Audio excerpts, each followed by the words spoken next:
আমি আপনাদের মানদণ্ডে যদি ফেল করি আমাকে কখনোই ভোট দেবেন না, এটা দেওয়া উচিত হবে না। এই ভদ্রলোকের 25 বছরের হিস্ট্রি কি, যেই ইলেকশন করতেছে আপনারা সবাই কিরকম একটু ছক করে দেখবেন।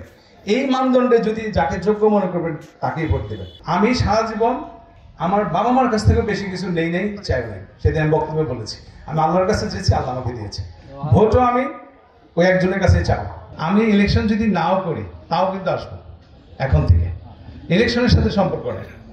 আমার যাই টুকটাক গিফট আমরা পাঠাই, সামনে শীতকাল হয়তো কম্বল পাঠাবো, এগুলোর সাথে আপনারা কোনো কথা শুনবেন না। আপনার আমার কাছ থেকে গিফট নেবেন, আমাদের সোয়েটার গায়ে দিবেন। আপনার যদি আরেকজন ক্যান্ডিডেটকে যোগ্য মনে হয় আপনি তাকে ভোট দিবেন, ঠিক আছে? কখনো এগুলোর সাথে বিপদের সাথে আপনারা শুনবেন না, ঠিক আছে? ভোটের সাথে এগুলোর কোনো সম্পর্ক নেই। এগুলা আমার সদগায়ে জারিয়া, এগুলো আমার মনের শান্তির জন্য, সাধারণ মানুষের জন্য করা। আমি রিসেন্টলি দেখতেছি যে পলিটিক্যাল বিভিন্ন ইস্যুজে এলাকা উত্তপ্ত হচ্ছে, কিন্তু সাধারণ মানুষ কিন্তু এটা পছন্দ করে না। করে সাধারণ মানুষ চায় কি, যে শান্তি শৃঙ্খলা, একে অপরের প্রতি সম্মান, তাই না? ইলেকশনের পূর্বেও যেন সব ক্যান্ডিডেটরা একসাথে বসে চা কফি খেতে পারে, ইলেকশনের পরেও যেন পারে। এই জন্য আমি আমার সাথে যারা কাজ করে আমি সকলকে বলেছি যে তোমাদের সাথে কোনো রকম ফাঁদে পা দিবা না, কোনো ঝগড়া বিবাদ ফ্যাসাদে যাবা না।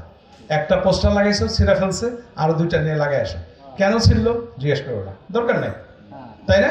কোনো ঝগড়া বিবাদে আমি এখানে ঝগড়া করতে আসি নাই। ভোট দেওয়ার আগে দেখবেন যেই ভদ্রলোকের দাদা কি করে, বাবা কি করে, তারা কি সাধারণ মানুষের জন্য কাজ করতো, এটা দেখবেন, ঠিক আছে না? এই লোকের নানা কি করে, মামা কি করে, এরা কি সাধারণ মানুষের সাথে ছিল?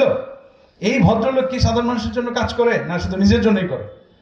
বাংলাদেশের প্রথম ইমিউনিটি বুস্টার সমৃদ্ধ ফ্যান্টাস্টিক হ্যাপি এনার্জি বিস্কিট। এই ভদ্রলোকের 25 বছরের হিস্ট্রি কি, যেই ইলেকশন করতেছে আপনারা সবাই কিরকম একটু ছক করে দেখবেন। এই মানদণ্ডে যদি যাকে যোগ্য মনে করবেন তাকেই ভোট দেবেন।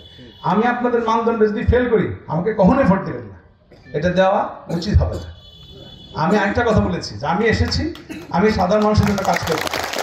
আমি কোথাও, যে আমার হিন্দু ভাই আছে, আমি কোথাও ভোট চাবো না, ঠিক আছে? ভোট চাবো না। এই জন্য আমি সারা জীবন আমার বাবা মার কাছ থেকে বেশি কিছু নেই চাই নাই, সেদিন আমি বক্তব্যে বলেছি আমি আল্লাহর কাছে চেয়েছি, আল্লাহ আমাকে দিয়েছে। ভোটও আমি ওই একজনের কাছে চাও। উনি বানাইতে চাইলে আপনি আরেকজনকে মনস্থির করে গেলে আমাকে ভোট দিবেন, তাই না?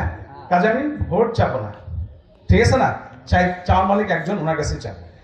বড় বড় দলগুলো যে কাউকে নমিনেশন দিতে পারে, এটা কোনো সমস্যা না, সে হলো দলীয় প্রার্থী, তাই না? বড় দলের লোকের কাছ থেকে কিন্তু আমরা আরো বড় মনের পরিচয় আশা করি, তার কাছ থেকে আরো আশা করি যে অনুকরণীয় অনেক কিছু করবেন যাতে আমরা অনুকরণ করতে পারি, সেটাই হওয়া উচিত। কিন্তু এমপি বানাবে কে? আপনারা, তাই না? মন্ত্রী বানাবে কে? আপনারা। প্রধানমন্ত্রী বানাবে কে? আপনারা। এই জায়গাটাতে ভুলে যায় আমি হয়তো স্বতন্ত্র প্রার্থী, একজন মানুষ, কোনো ক্ষমতা নেই, ধাক্কা দিয়ে পড়ে যাবো দুইজন এসে, ঠিক না? বড় দলের হয়তো অনেক কর্মী, অনেক শক্তি, তারা আমাদের বিভিন্ন কাজে বাধা বিঘ্ন চাইলেই করতে পারে, এটাই স্বাভাবিক। কিন্তু ওনারা ভুলে যায় যে ওনাদের চেয়েও পাওয়ারফুল কে? ওনার চেয়েও পাওয়ারফুল কে? আপনারা, তাই না? এই দেশে সবকিছু কিন্তু পরিবর্তন করে জনগণ। আমরা 5ই আগস্টে যে রাজনৈতিক দুর্দশায় দেশে দেখলাম, সেখান থেকে আমাদের অনেকের অনেক কিছু শিক্ষা গ্রহণ করতে হবে। মানুষ অহংকার পছন্দ করে না, মানুষ জুলুমকারীকে পছন্দ করে না, ঠিক আছে? মানুষ অত্যাচারের সাথে নাই। সাধারণ মানুষ যখন ভোটিং রাইট পেয়েছে কখনো ভুল করে নাই, কারণ সাধারণ মানুষ সবসময় সাধারণ চিন্তা করে, রাইট চিন্তাটা করে।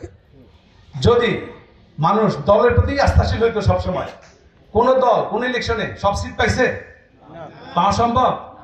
পায় না। কেন পায় না? কারণ মানুষ দলের বাইরে যেও ব্যক্তিকে অনেক মূল্যায়ন করে বা ব্যক্তির কর্ম দেখতে চায়। আমি আবারও বলি যে আমি ইলেকশন করি না করি, আমি আপনাদের সাথে আছি, সাধারণ মানুষের সাথে আছি, ঠিক আছে? এবং আপনারা শুনলে আরো আশ্চর্য হবেন যে আল্লাহ আমাকে ভালো অ্যাবিলিটি দিয়েছে, তারপরে আমি মনে হয় না যে আপনাদের চেয়ে খুব বেশি ভালো খাই।